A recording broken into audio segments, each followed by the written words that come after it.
Assalamualaikum warahmatullahi wabarakatuh. Saya Muhammad Ilyasa, saya Ardian Gili, Saya Muhammad Ihsan. saya Muhammad Alfariza, Saya Riki Fajar. Kami akan melakukan wawancara terhadap narasumber yang merasakan langsung masa Orde Baru dan awal reformasi.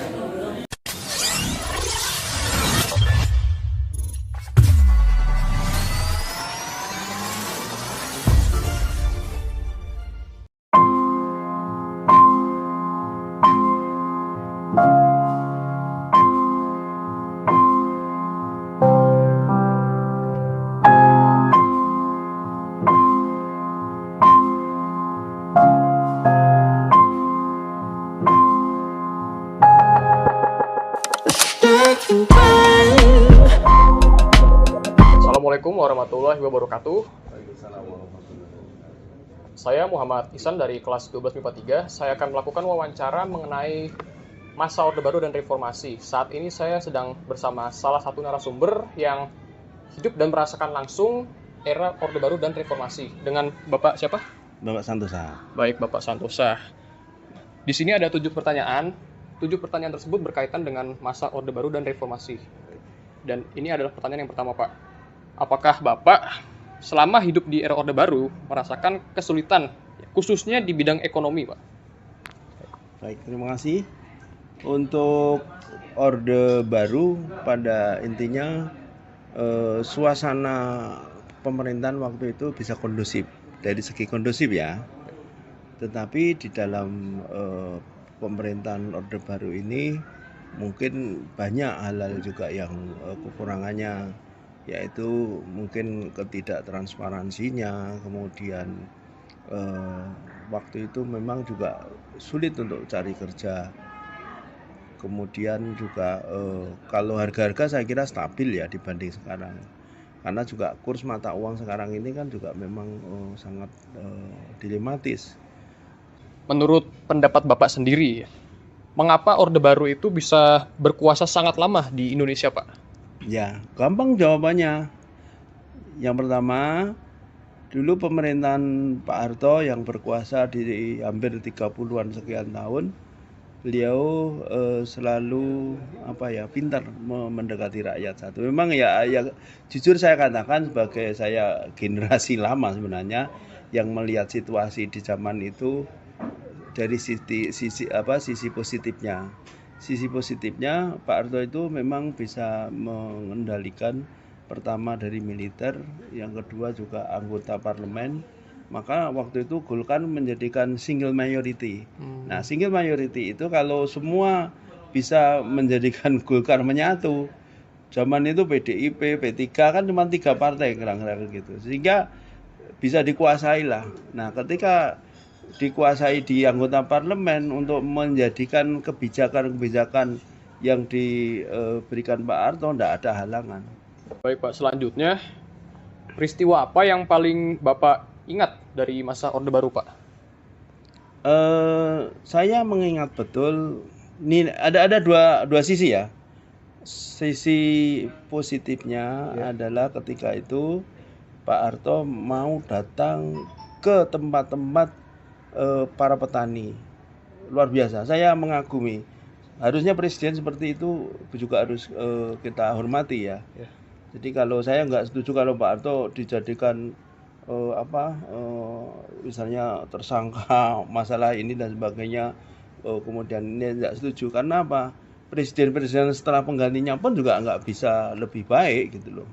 Nah, Pak Harto juga bisa menjadikan Indonesia aman, nyaman. Tidak ada demo di zaman Pak Harto.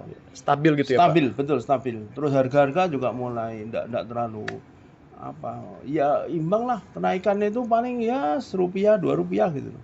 Ya. Masih terjangkau. Nggak terlalu signifikan gitu ya, Pak? Signifikan. Artinya di zaman Pak Harto saya masih kuliah itu 100.000 per semester. 100.000 per semester. Artinya masih terjangkau. Berdasarkan pengalaman Bapak ya, ini tentang keberadaan penembak misterius, Pak, Petrus, Pak. Apakah keberadaan Petrus ini berpengaruh terhadap angka kriminalitas yang ada di masa pemerintahan Orde Baru, Pak? Betul, saya katakan jujur ya, Betul, karena zaman itu kriminalitas Kriminalitas itu ya. sangat tinggi, Ya. kemudian tidak adanya vonis yang Iya. memadai, kemudian orang sudah merasa merajalela di mana-mana, sehingga akhirnya kalau tidak salah ya, saya selentingan pernah mendengar seperti Pak Sudomo, Jenderal Sudomo itu punya inisiatif, kemudian sama Pak Elvi Murdani kalau nggak salah berinisiatif untuk bagaimana cara menghilangkan para penjahat itu dengan cara yang tadi. Jadi memang ya sudah dibuatlah supaya penembak misterius itu bukan sekedar penembak biasa, tapi memang seakan-akan juga memang dilatih khusus untuk penembak-penembak seperti itu. Dan memang ya rata-rata yang waktu itu kena orang-orang yang dalam tanda kutip, yang terutama di kampung-kampung yang saya tahu ya, Iya, Pak. itu mereka yang kalau udah bertato, Wah, iya. kemudian sudah membuat onar berapa kali, udah dicatat masuk blacklist. Dan itu besoknya apa kapan ya tinggal nunggu waktu, mesti ya mati. Walaupun itu keluarga, polisi, tentara nggak peduli. Waktu itu ya. Iya, Pak. Betul. Nah itu kan walaupun dari kacamata HAM juga memang melanggar. Selanjutnya ini tentang reformasi, Pak. Berdasarkan pengamatan Bapak, apa yang menyebabkan munculnya era reformasi di Indonesia, Pak? Ya adanya reformasi ini kan terkait dengan tuntutan mahasiswa yang waktu itu demo melengsarkan Pak Harto. Setelah dilengser, Pak Harto kan pamit untuk digantikan oleh Pak Habibie karena selaku wakil presiden. Pak Habibie sebenarnya waktu itu dalam sejarah kayaknya tidak sanggup, tapi karena Pak Harto, kamu jalankan Habibie, karena apa, ini amanah yang harus dijalankan. Kalau saya presiden kan yang menggantikan pasti wakil. Kalau wakil nggak ada, yang menggantikan pasti menteri-menteri yang terkait dalam negeri, kemudian mungkin dan sebagainya ya, seperti itu. Jadi masa-masa reformasi ini ditandai dari lengsernya Pak Harto, kemudian digantikan proses pemilu yang mungkin lebih mendekati jurdil ya, jujur dan adil, terus hadirnya banyak partai ya, udah mulai. Ini pertanyaan terakhir, Pak. Baik.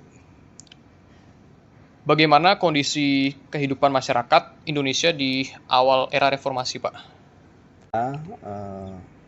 Awal-awal reformasi ini banyak kekurangannya, banyak infrastruktur yang rusak, kemudian orang-orangnya pun yang menggantikan belum juga terampil seperti orang-orang yang di zaman Orde Baru itu. Mereka sudah terbiasa dengan yang bekerja dan sebagainya. Seperti itu Mas, kira-kira ya. Baik, Pak. Baik, itu saja Pak pertanyaannya. Baik, terima kasih Pak atas waktu dan kesempatannya. Terima kasih, sama-sama Mas, mudah-mudahan bermanfaat ya. Iya Pak. Mohon maaf kalau ada kekurangannya. Baik ya, Pak. Itu sekilas pandangan saya kan. Iya baik Pak. Ya, Ya, oke. terima kasih banyak Ya, Pak. sama-sama, Mas. Oke, Mas. Baik Pak, sekian wawancara kali ini.